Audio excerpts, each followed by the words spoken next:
AITA for leaving my partner at home because his OCD made me late to a dinner party at a restaurant. I, 29F, have been with my partner, 33M, for 4 years. We've had a good relationship overall. He's kind, caring, and honestly one of the most thoughtful people I know. But over the past year, his OCD has gotten significantly worse, and it's starting to dominate our lives in ways I don't think he fully realizes. I want to start by saying, I know OCD is a serious mental health condition. I know it's not something he can just snap out of or fix overnight. I've tried to educate myself about it, and I've done my best to be supportive, patient, and understanding.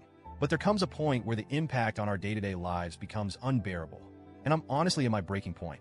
When we first started dating, my partner had a few habits that I now realize were part of his OCD.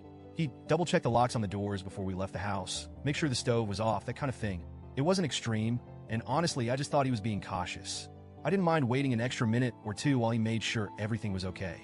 But over the past year, his routines have become so much more intense. It's not just checking the doors and stove anymore.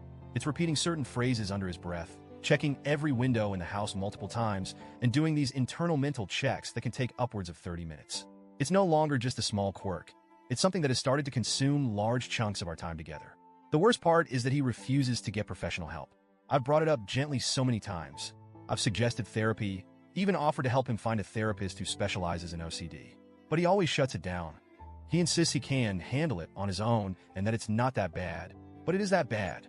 It's affecting both of our lives, and I feel like I'm constantly walking on eggshells, afraid of triggering a routine or making him feel like I'm dismissing his struggles. We're late to almost everything these days. Family gatherings, appointments, movies, it doesn't matter. If we have somewhere to be, I've learned to add at least 30 extra minutes to our prep time, sometimes more. But even with that buffer, we still end up running late. And it's exhausting. 2 weeks ago, my boss invited us to a dinner party at a really nice restaurant to celebrate a recent promotion I'd gotten. This promotion was a big deal to me. I've been working so hard for this, and this dinner felt like a recognition of all the effort I've put in. Plus, it was a chance to connect with my boss and coworkers outside of the usual work setting. In short, this night mattered to me a lot. I was already nervous about it because I wanted to make a good impression, but I was especially worried about whether we'd be able to get there on time. I knew my partner's routines would be an issue, so I tried to plan ahead. I told him we needed to leave at 6:30 p.m., but I asked him to start getting ready at 4:30 p.m., 2 whole hours beforehand. I framed it in a way that wouldn't make him feel rushed or pressured. I said something like, let's start early so we don't have to stress about time. And to his credit, he did start getting ready at 4:30. But as the evening went on, I could feel that familiar knot of anxiety building in my stomach. At first, he was just getting dressed and checking his hair, normal stuff. But then the routine started. The stove, the windows, the locks, the repeated phrases under his breath. I watched as the minutes ticked by, and I started to feel panicked. At 6:15, I reminded him gently, hey, we need to leave in 15 minutes. He said, I know, I'm almost done. But he wasn't. At 6:30, when we were supposed to be walking out the door, he was still mid-routine. I reminded him again, more firmly this time, we're going to be late. I really need us to go now. But he couldn't stop. I could see the frustration on his face too. He didn't want to be stuck in his cycle. But he couldn't break free from it. At 6:45, I had a choice to make. If I stayed and waited for him to finish, we'd likely be 30 minutes late, if not more. And showing up that late to an event hosted by my boss felt unthinkable. So I made the call.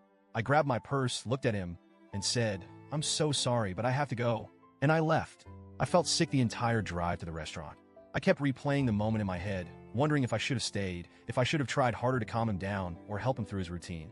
But I also felt relief that I was going to make it to this important dinner on time.